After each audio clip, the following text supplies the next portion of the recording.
Hello students. आज के इस लेक्चर में हम बात करेंगे केमिकल चेंजेस के बारे में।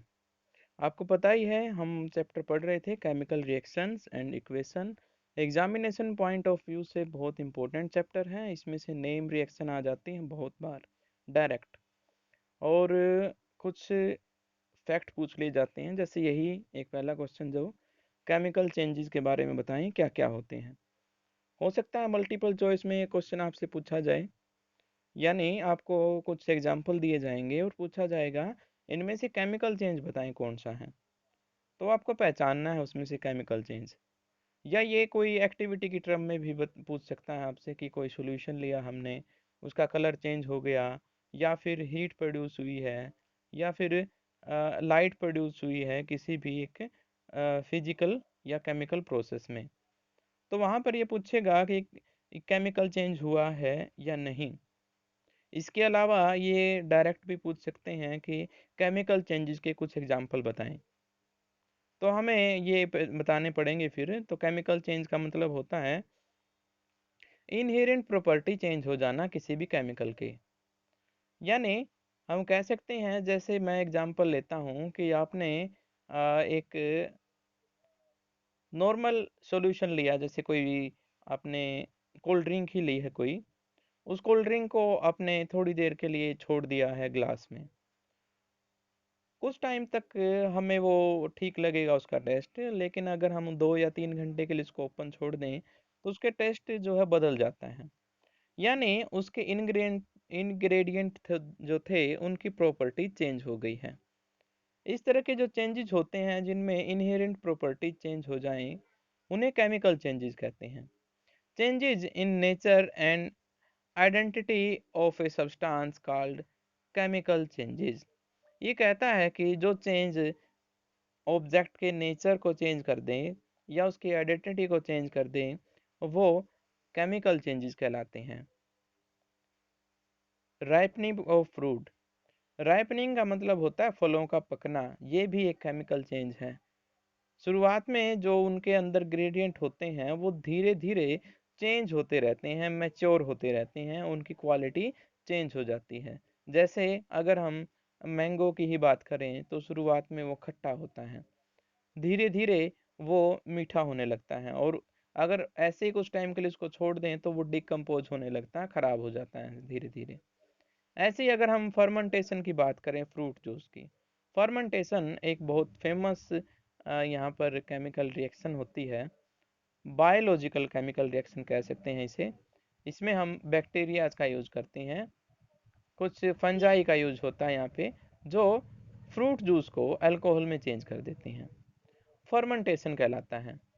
तो फ्रूट जूस से जो अल्कोहल बनाई जाती है उसे फर्मेंटेशन प्रोसेस कहती हैं। ये जो चेंज आता है फ्रूट जूस से अल्कोहल बनने की जो प्रोसेस होती है, ये भी केमिकल चेंज होगा। उसके बाद कुकिंग ऑफ फूड। फूड को जब हम कुक करते हैं तो शुरुआत में जब वो कच्चा होता है तो हर एक के पास अलग अलग प्रॉपर्टी होती है। जैसे हम उसमें मसाले वगैरह डालते हैं, ऑयल वगैरह डालते हैं, और उसे हम थोड़ी आंच देते हैं, मतलब टेम्परेचर बढ़ाते हैं उसका, तो वो पकना शुरू हो जाता है। उसकी प्रॉपर्टी चेंज हो जाती है। जैसे आलू की बात करें, कच्चा आलू अलग टेस्ट का होता है, पका हुआ आलू अलग टेस्ट का होता है। तो उसका नेचर बदल गया, उसकी प्रॉपर्टीज बदल गई। ये हमारे पास एक और एग्जाम्पल है केमिकल चेंज का। उसके बाद डाइजेशन ऑफ फूड की बात अगर हम करें, तो फूड का डाइजेशन जो होता है उसमें डिफरेंट प्रोसेस टेक पार्ट करती हैं। ये आप पढ़ेंगे इसको 10th क्लास में डिटेल में, और अगर आप फिर भी जानना चाहते हैं तो 8th क्लास में इसका थोड़ा सा आइडिया आपको मिल जाएगा। एक्चुअली होता क्या है, हम फूड जो लेते हैं वो अलग अलग प्रकार का होता है, लेकिन शरीर में जाते ही उसका जो इफेक्ट है वो बदल जाता है। दैट मीन्स जो प्रॉपर्टीज उसकी है वो चेंज होने लगती है हमारे शरीर के बायोलॉजिकल एंजाइम की प्रेजेंस में, और ये भी फिर क्या बनेगा, एक केमिकल चेंज होगा। Biological chemical change. Burning of fuel भी एक केमिकल चेंज है। इसमें हम एक कंपाउंड को बर्न आउट करते हैं जिसकी प्रॉपर्टीज अलग होती हैं। जब जलता है ये तो कार्बन डाइऑक्साइड और हीट के रूप में चेंज हो जाता है। तो ये भी एक केमिकल चेंज है। उसके बाद हम पढ़ते हैं केमिकल रिएक्शन के बारे में। अगर हम केमिकल चेंजेस की बात करें तो और भी कई तरह के चेंजेस होते हैं, जैसे रस्टिंग ऑफ आयरन एक फेमस जो है केमिकल चेंज होता है। किसी भी तरह का डिकम्पोजिशन एक केमिकल चेंज होता है। बर्निंग ऑफ वुड भी एक केमिकल चेंज होता है। तो ये सारे के सारे केमिकल चेंज होते हैं। उसके बाद हम केमिकल रिएक्शन की बात करते हैं। A chemical change in which one or more substance react to form one or more product bye undergoing.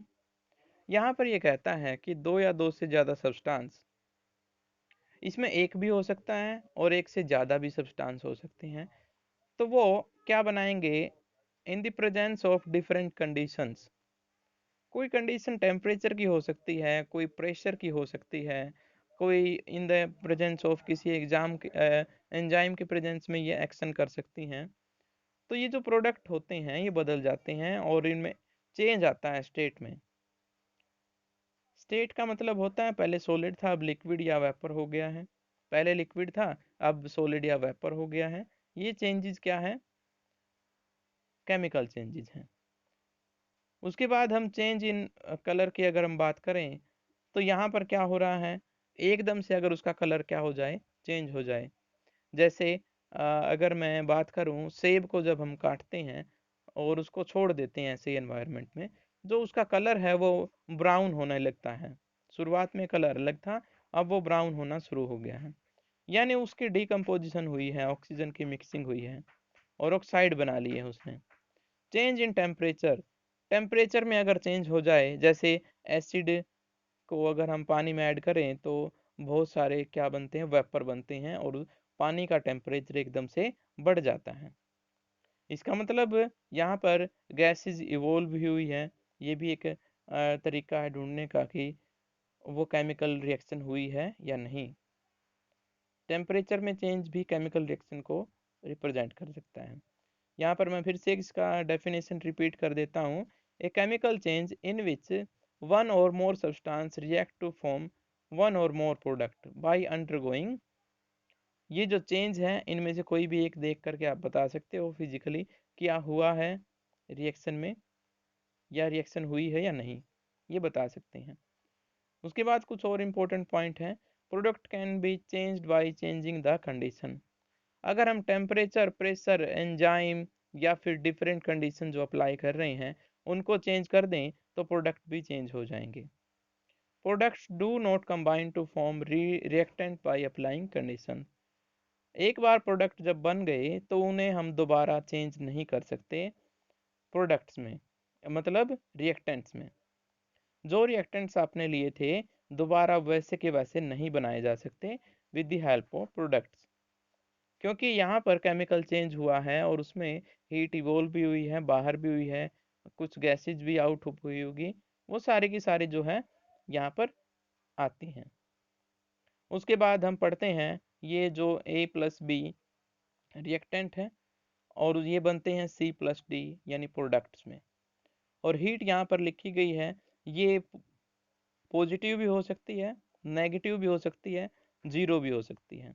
Positive का मतलब है कि यहाँ से हीट रिलीज होगी, नेगेटिव का मतलब है हीट हमें देनी पड़ी रिएक्शन करवाने के लिए, और जीरो का मतलब है कोई ऐसा कुछ नहीं हुआ, सिंपल जो है रिएक्शन हो रही है, ना हीट रिवॉल्व हुई है और ना ही उसे हमें देना पड़ा है। उसके बाद है केमिकल इक्वेशन। एक एक्सप्लेनेशन अगर हम देना चाहें केमिकल रिएक्शन की तो हमें कुछ सिंबल्स देने पड़ेंगे और डिनोट करना पड़ेगा, जैसे मैथ में इक्वेशंस होती हैं x plus y is equal to Z.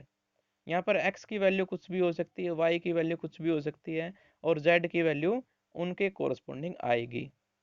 ऐसे ही केमिकल रिएक्शन भी होंगी, बस यहाँ पर फर्क इतना होगा x और y को थोड़ा सा हमें बैलेंस करना पड़ेगा, उसे बैलेंस्ड केमिकल इक्वेशन कहते हैं। तो ये होगा a brief representation of chemical reaction in term of symbol used for reactant and products. Reactant और प्रोडक्ट्स को सिंबल की फॉर्म में रिप्रेजेंट करना केमिकल इक्वेशन कहलाता है। रिएक्टेंट कौन से होते हैं, वो जो केमिकल चेंजेस में जो है चेंज हो जाते हैं, मतलब जिनके ऊपर केमिकल चेंज का इफेक्ट देखा जाएगा। जो शुरुआत में हमने केमिकल लिए हैं वो रिएक्टेंट कहलाते हैं। प्रोडक्ट क्या बोलते हैं? आफ्टर केमिकल चेंज जो बन जाते हैं वो प्रोडक्ट्स कहलाते हैं। एरो का क्या मतलब होता है यहाँ पे? एरो रिप्रेजेंट करता है डायरेक्शन ऑफ रिएक्शन को। रिएक्शन की डायरेक्शन किस तरफ है? A typical arrow is placed to distinguish the reactant from the product and also to show the direction of reaction. Reactant और प्रोडक्ट को अलग अलग शो करने के लिए एरो यूज किए जाते हैं। जैसे यहाँ पर एक एग्जांपल से समझते हैं हम। मैग्नीशियम रिबन जो है उसको बर्न किया गया है एयर में और वाइट पाउडर में कन्वर्ट हो गया। ये magnesium plus oxygen magnesium oxide बन गया। इसको वाइट पाउडर की फॉर्म में हम नोट कर सकते हैं। कलर चेंज हो गया, शुरुआत में अलग कलर था और फिर पाउडर की फॉर्म में हो गया, वो स्टेट भी चेंज हो गई है। ये सारे के सारे रिप्रेजेंटेशन है कि केमिकल रिएक्शन हुई है। और यहाँ पर देखो, आप देख सकते हो Mg के साथ 2 ऐड किया हमने, यानी इसको बैलेंस किया गया है। 2Mg प्लस O2, उसके बाद ये बनता है 2MgO। अब राइट साइड अगर हम ऑक्सीजन की बात करें तो ये दो हैं, लेफ्ट साइड भी दो हैं, Mg भी लेफ्ट साइड दो है, राइट साइड भी दो है। तो ये बैलेंस्ड केमिकल रिएक्शन हो गई, इक्वेशन हो गई। तो आपने इन चीज़ों का ध्यान रखना है।